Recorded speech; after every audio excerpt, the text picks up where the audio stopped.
कि तोहरे भरोसे भोले बाबा कांवर लियनी हो, हे भोले बाबा कांवर उठैनी हो, हे भोले बाबा भूखल बानी सावन के सोमवारी दुआरी तोरा सेवा का बनवाइलो। कि बहुत सारे से लोग होंगे जो फास्टिंग में होंगे कल के लिए, कल सोमवार है ना। तो आइए चलेंगे भजन की ओर, कहेंगे क्या कि तोहरे भरोसे, मीठी मीठी ताली हो जाएंगे तो बड़ा अच्छा लगेगा। कि तोहरे भरोसे भोले बाबा कांवर लियनी हो,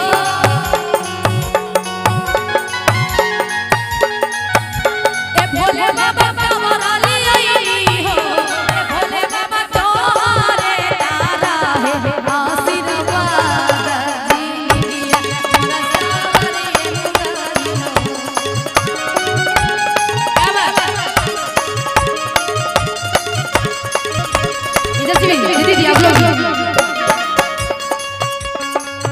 तोहरे भरोसे भोले बाबा कांवर लियनी हो, ए भोले बाबा कांवर उठैनी हो, ए भोले बाबा भूखल बानी सावन के सोमवारी सेवा बाबा तोरा दुआरी दुआरी हो, ए भोले बाबा भूखल बानी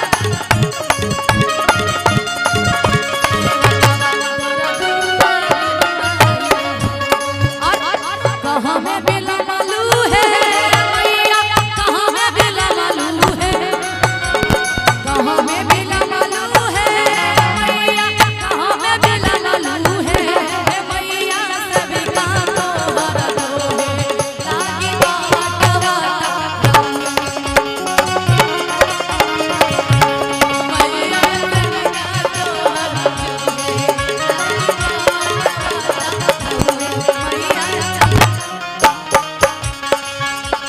कहाँ में बिला मालू है हरी मैया, कहाँ में बिला मालू है, कहाँ में बिला मालू है हरी मैया, कहाँ में बिला मालू है, हे मैया सभी का तोहर जो है लागी बात बात रउए मैया, कहाँ में बिला मालू है।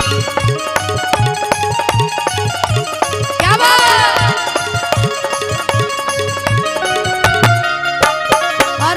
इसी में एक लाइन कहेंगे भाभी जी, जब हम भजन कीर्तन गाने लगे तो हमारे गांव वाले, हमारे पापा को जो है, मेरी माँ को, सारे लोग बोलने लगे क्या बेटी नचनिया हो गई है, अब तो बात नहीं करेंगे, बहुत ताना मारने लगे।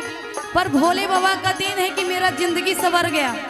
आप सबके आशीर्वाद से आज हम कमा रहे हैं, खा रहे हैं। मेरे पास आज 1 रुपया नहीं रहता था, आज हम मतलब लाखों का मालिक है। और एक आशीर्वाद हम बाबा से मांगे थे और एक सपना मेरा पूरा हो गया। बाबा के दरबार में हम जाएंगे और जब घर जाएंगे तो पूजा भी करवाएंगे अपने नाम से। और माँ के लिए अलग जमीन और खुद के लिए अलग जमीन लिए हैं अपनी कमाई से। और भोले बाबा से ये कामना किए थे, भोले बाबा का पूजा भी करेंगे। कहेंगे क्या तोहरे भरोसे भोले बाबा भैली गवैया हो,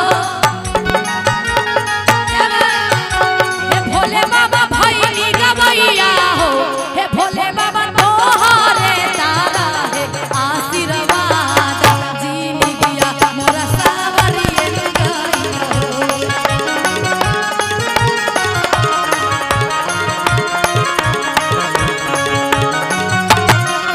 अभी सबर कीजिएगा, भोले बाबा सबको देख रहे हैं और सबका सपना पूरा होगा। सबका सपना पूरा आज मेरा हुआ है, कल आपका होगा, है ना। तो सबका सपना भोले बाबा पूरा करेंगे और कहेंगे और सबका जिंदगी संवारेंगे। आप उन पे छोड़ दीजिए, आप उनके भक्त हैं तो, है ना। तोहरे भरोसे भोले बाबा भैली गवैया हो, हे भोले बाबा भैली गवैया हो, हे भोले बाबा तोहरे तारा है आशीर्वाद जिंदगिया मोरा सावरे लुगाई हो।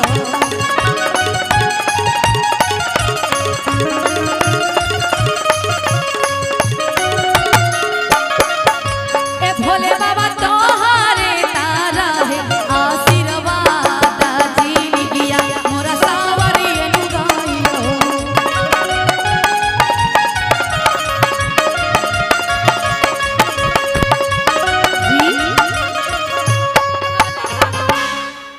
थोड़ा सा रुक जाइए। हाँ, अरे कहाँ से हैं चाची जी? खड़गपुर। अच्छा, दिलखुश कुमार, और उनके तरफ से 20 रुपया का आशीर्वाद। यात्रा मंगलमय हो। और कहेंगे क्या कि तोहरे भरोसे भोले बाबा कांवर